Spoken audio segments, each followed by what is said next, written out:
Ward 6 is centrally located and it serves as the eastern boundary to West Little Rock and is the western boundary to downtown or central Little Rock. Ward 6 is referred to as West Central Little Rock. The area is encased by 4 boundaries, which are University Avenue as its eastern boundary, Markham Street is the northern boundary, Shackelford Road is the western boundary, and Colonel Glenn Road is the southern boundary. Other major thoroughfares in the area include John Barrow Road, Canis Road, 12th Street, and 36th Street. There are 6 parks within Ward 6, which include Boyle, Canis, Kiwanis, Rebsamen Tennis Center, Rosedale, and Union. Some of the other features which highlight the beauty of the area are its natural amenities such as Rock Creek and Hidden Lake in Boyle Park, Fouche Creek, and Panther Creek. Other landmarks include Baptist Hospital, Aldersgate Methodist Camp, Sid McMath Library, and Parkview High School. Ward 6 makes up about 13% of Little Rock's population. Over 26,000 residents call Ward 6 home. Recently, new developers have also moved in, such as Shackelford Crossing Mall, Park Avenue Mall, 2 dialysis centers, a Come and Go gas station, an assisted living development, Panera Bread, Dunkin' Donuts, a pediatric center, and more have moved in. Despite these new business developments, Ward 6 has been referred to as economically stagnant and declining. The area is thought of as an area with fleeing businesses, high crime rates, absent or aging infrastructure, and poor housing stock. There is such a low public perception of Ward 6. But there is a solution, and it's one that makes sense with a real return on investment, and it's called the Ward 6 Transformation Plan, redefining who we are. It starts with John Barrow. The plan calls for creating a design overlay district, improving existing infrastructure, developing streetscapes with roundabouts and decorative medians, enhancing our parks, and developing community-requested projects. These improvements are based on past studies, needs assessments, and resident surveys. The Ward 6 Transformation Plan benefits constituents of Ward 6, Little Rock residents, motorists, naturalists, historians, and visitors, and here's how it works. Funding from the city is funneled into each ward, utilizing Ward 6's allocation and citywide projects funds. A series of 12 special projects will be implemented. The city then partners with private developers and philanthropic organizations to leverage its resources. Some of these resources will be through the use of its city departments such as Planning and Development, Public Works, Parks and Recreation, and Housing and Neighborhood Programs. These departments will be the heart and soul of revitalizing Ward 6. And by improving John Barrow, it triggers a ripple effect that revitalizes Ward 6, which in turn revitalizes the city of Little Rock. But you can't improve something until you know and understand what you have and where you want to go. And here are the 12 proposed special projects of the Transformation Plan. The plan proposes to redesign the 36th Street Bridge to mimic the late 19th century cast iron ornate bridges. The choice of cast iron reflects the desire of the community to revitalize its history. The bridge will also act as a gateway into the new Union Park Historic District. At the bridge's end, everyone will be able to sit and enjoy the new design on the paved peninsula. Don't forget to read the history of Union Park Historic District on the plaque or learn about the history of the CCC workmen who are responsible for developing Union and Boyle Parks shortly after World War II. Up next are 2 more projects that are intertwined. They are the Union Park Historic District's affordable housing and its museum. The Union Park Historic District is a project which plans to replace the existing rental properties with a row of townhomes.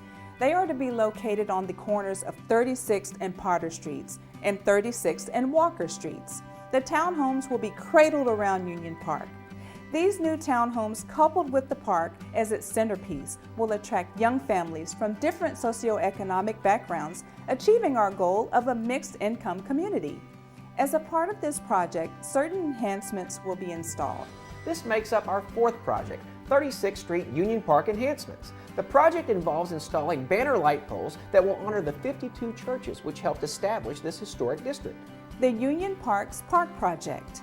Here is a bit of interesting history about Ward 6 that I bet you didn't know. In 1902, a group of 52 Negro churches comprised of former slaves called the Colored Sunday School Union purchased a plot of land from the Honorable John Barrow and his wife Catherine. and in 1936, Negro Park was created. Over the years, the park has changed its name from Negro Park to Union Picnic Grounds to West End Park back to Union Park. When the park was originally created during the Great Depression, it served as a place where African Americans could come and rejoice in life, even though times were hard.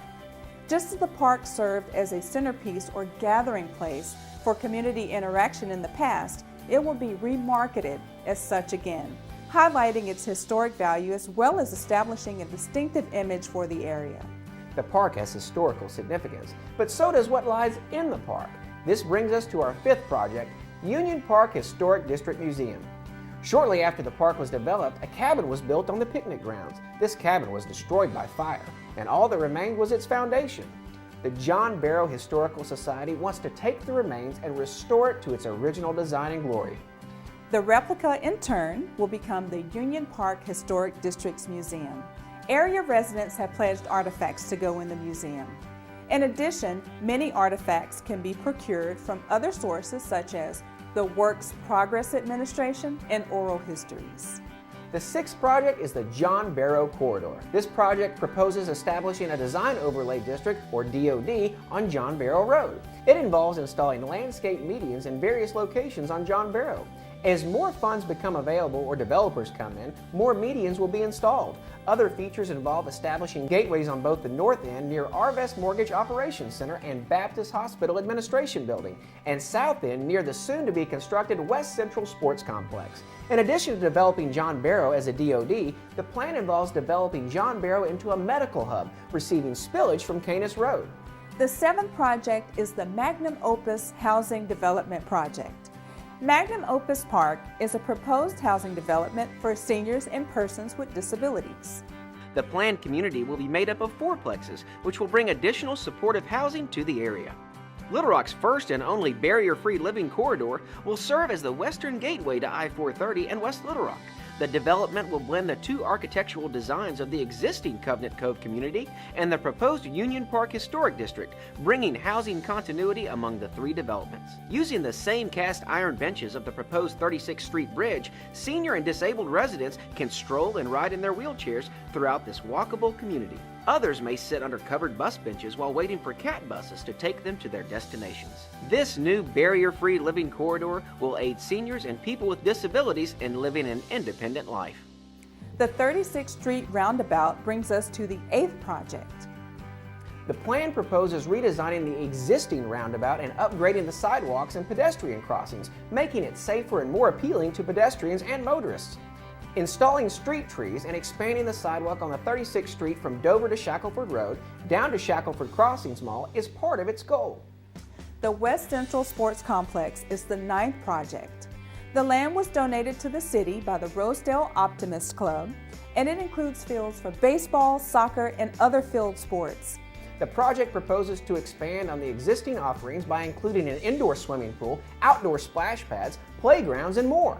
The indoor facilities will house other sports such as basketball, indoor walking, and aerobics. It will also house multi-purpose rooms, meeting and classrooms, and even a banquet hall and kitchen. The benefits of the sports complex will be substantial to the community. The benefits include an increase in mental health, physical health, and social well-being. The sports complex provides several underlying benefits to the youth as well.